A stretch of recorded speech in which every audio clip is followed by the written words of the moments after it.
It was April. And for 2 months I hadn't killed. And I said, it's not going to happen to any more girls. It's got to stay between me and my mother. In 1972 and 1973, a series of murders shocked Northern California. College girls began to disappear while hitchhiking. Mother was a sick, angry, hungry, and very sad woman. I hated her.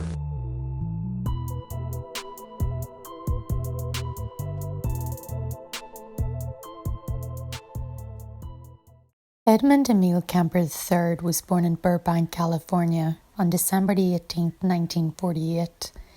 He was the middle child and only son born to Clarnell Elizabeth Kemper and Edmund Emil Kemper II.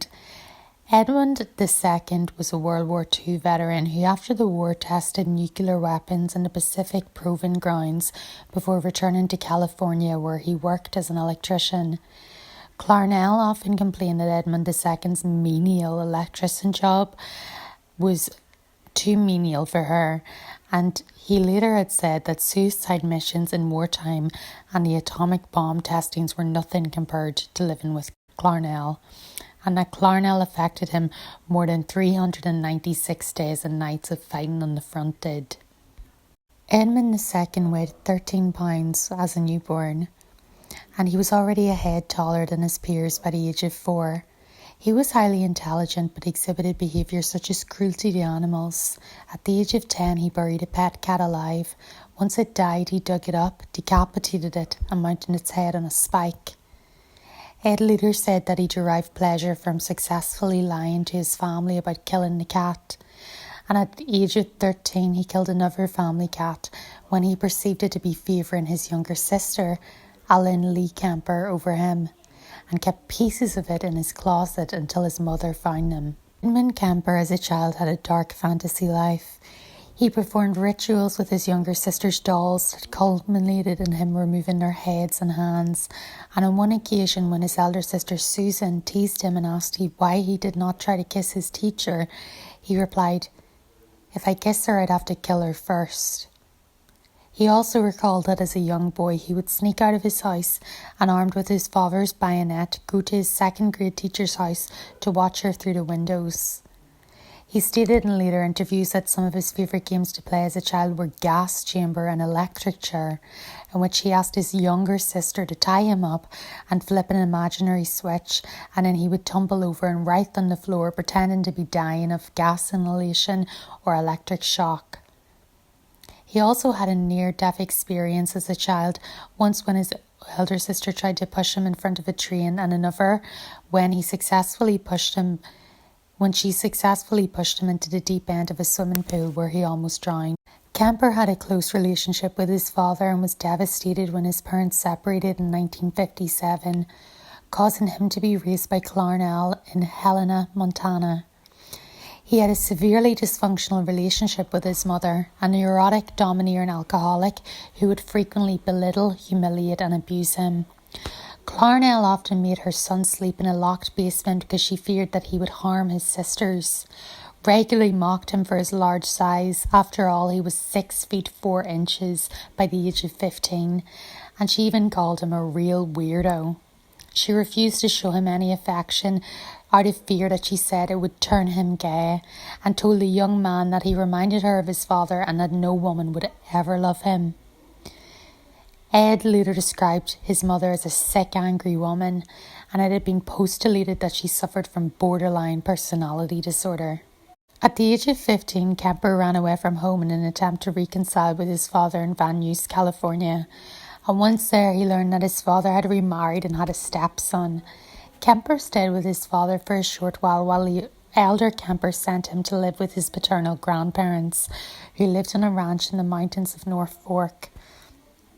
Kemper hated living in North Fork, and he described his grandfather as senile and said his grandmother was constantly emasculating me and my grandfather. The first murder that Ed committed was that of his grandmother, Maud Kemper.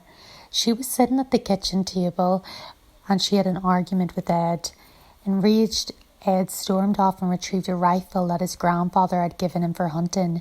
He then returned to the kitchen and fatally shot his grandmother in the head before firing twice more into her back. Some accounts mention that she also suffered from some post-mortem stab wounds with a kitchen knife. And when his grandfather returned from the grocery store, Ed went outside and fatally shot him as well.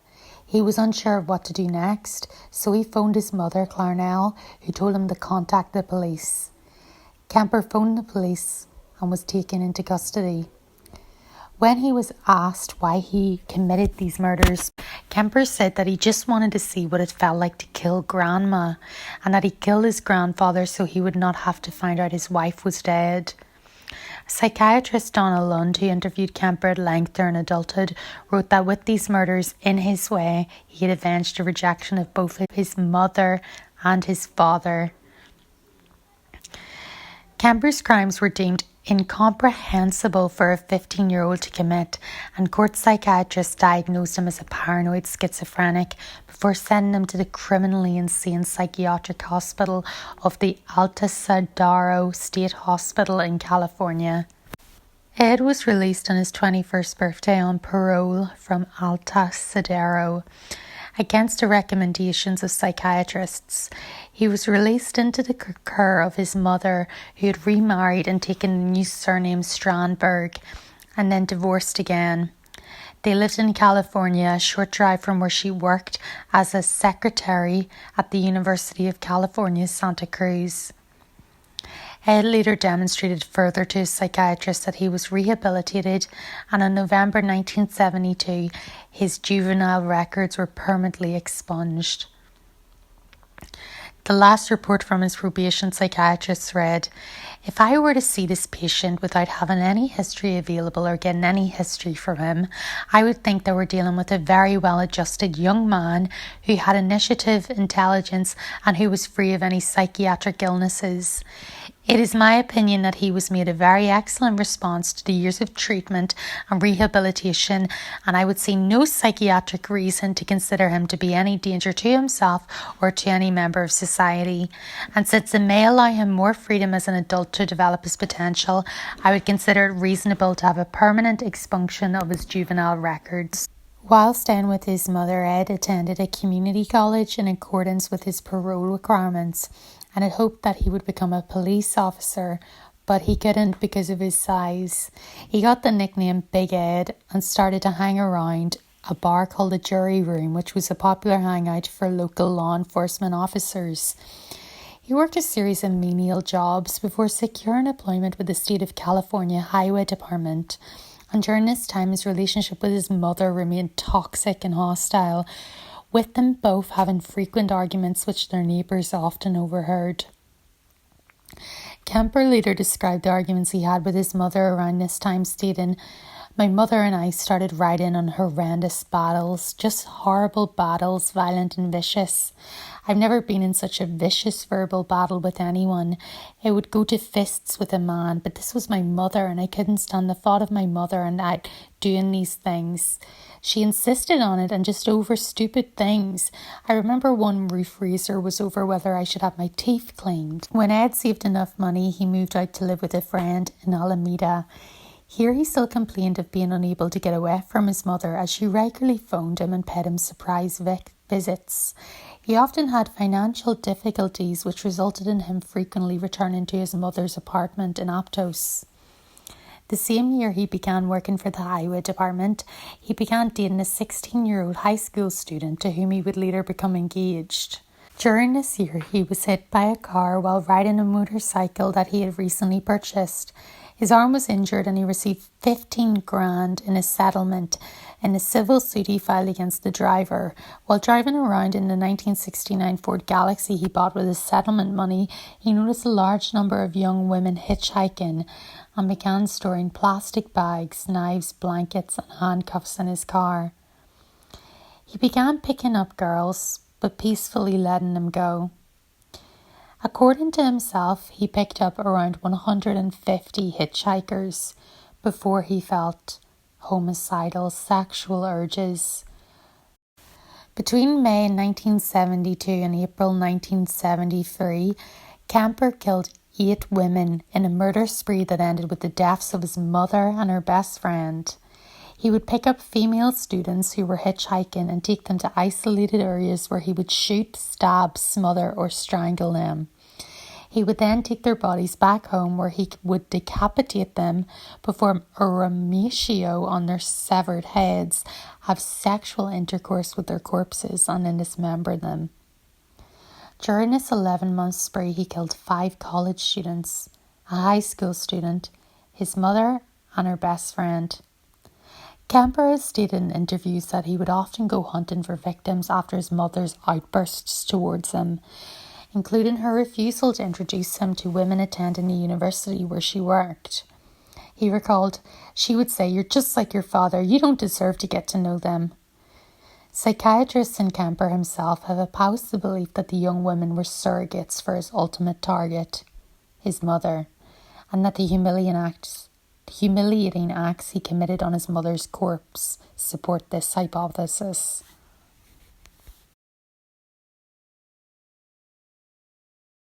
Hey everybody, so as you probably noticed, this is a bit different than the videos that I normally make.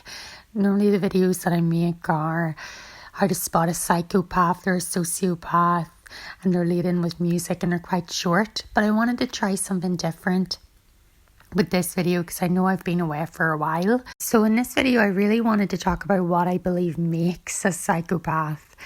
And we all know now how to spot one. But what we don't really talk about that much is what actually makes a psychopath.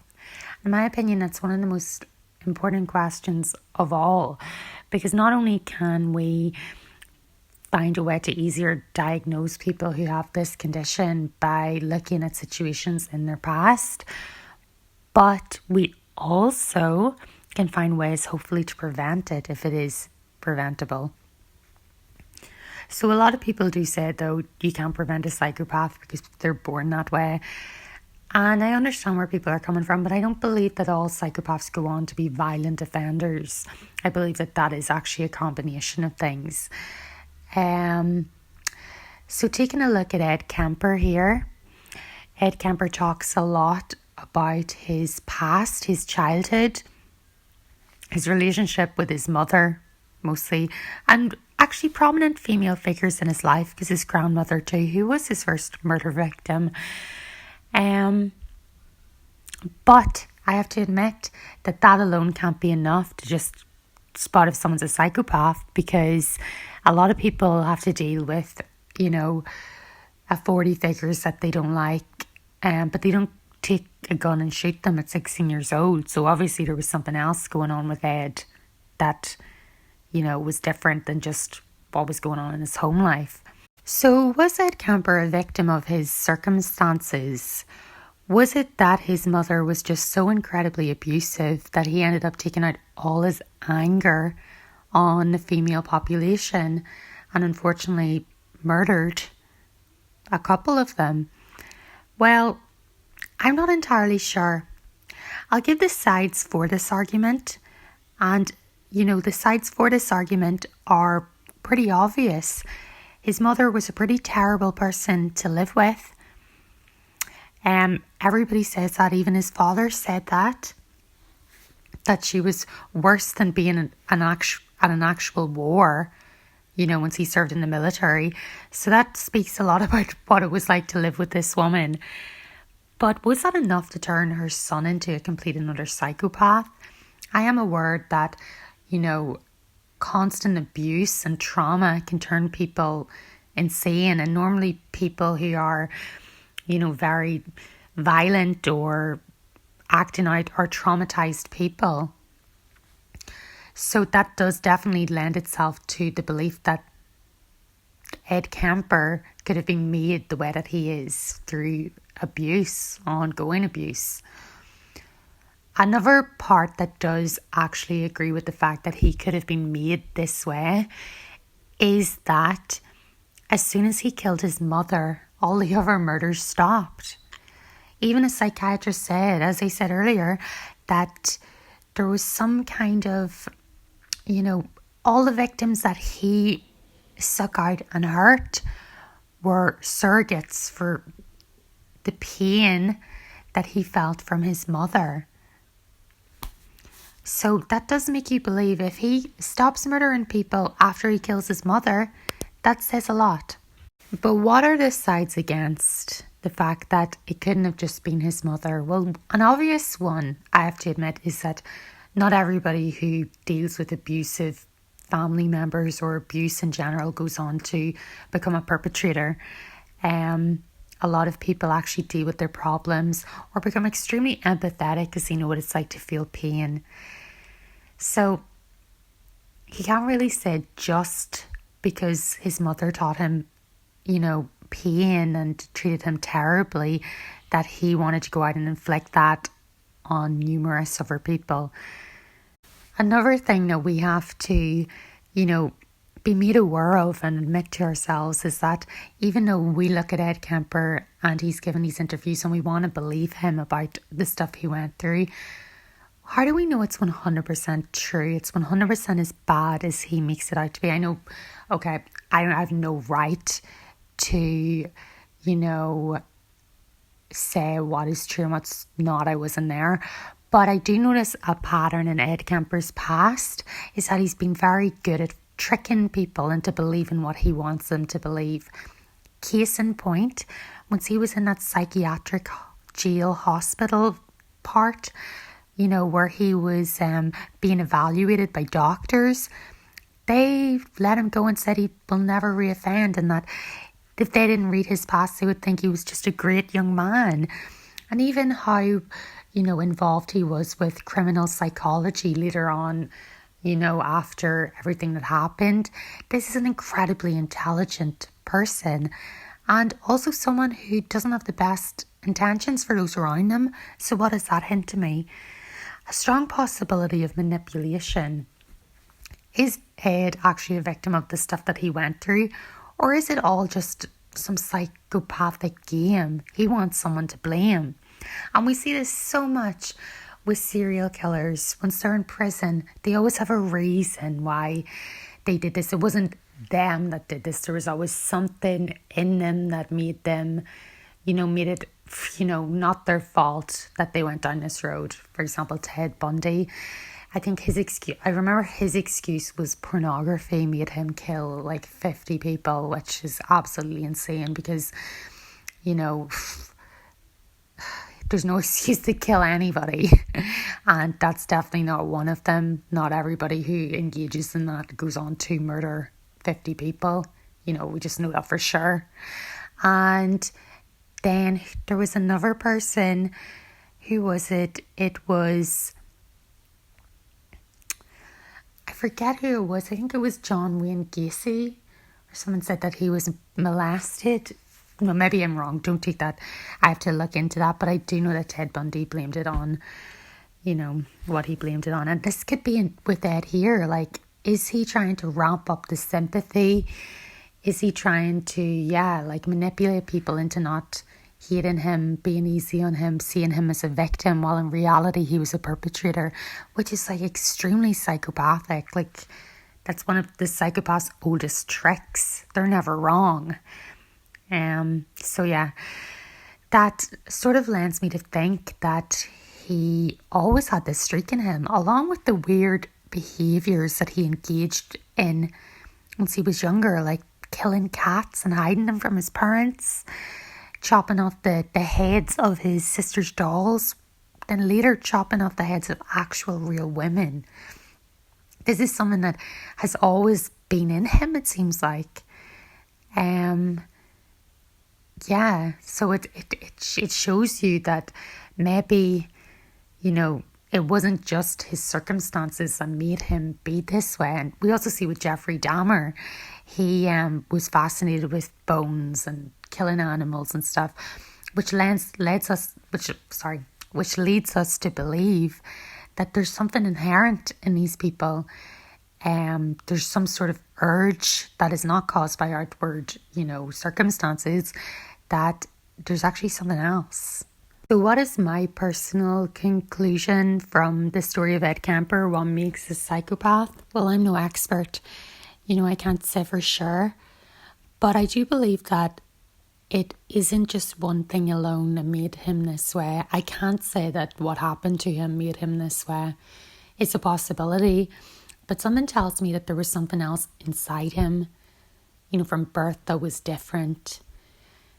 And what that is, I don't know. To be honest, research in psychopathy does say that there's obviously different brain patterns for certain types of neurological disorders, of course. What it was with Ed Kemper, psychopathy probably, but also combined with what happened to him and what he went through, it triggered something in him which ended up unleashing a horrific response to the world. And luckily Ed Kemper did actually work later on with criminal psychologists, and there has been some further research done into the minds of psychopaths, and we all know Mindhunter and everything, features Ed Kemper, and that's super interesting. So that's one good thing. We've had more of an insight into the minds of these people and why they commit the horrific crimes that they commit. So only hoping as time goes on, more research will be done, and maybe one day we'll find a way to spot the signs earlier and stop people, or create a situation that prohibits the two factors of an inclination, neurologically towards violence and a terrible upbringing coming together. So thank you again, guys, for watching this video. If you liked it, please like and subscribe. And also tell me if you like this new style of video. Do you like longer videos where I talk more? Do you like me over videos better? Be honest, I don't mind. I'd rather know. So, so thanks for watching, and I will see you again soon.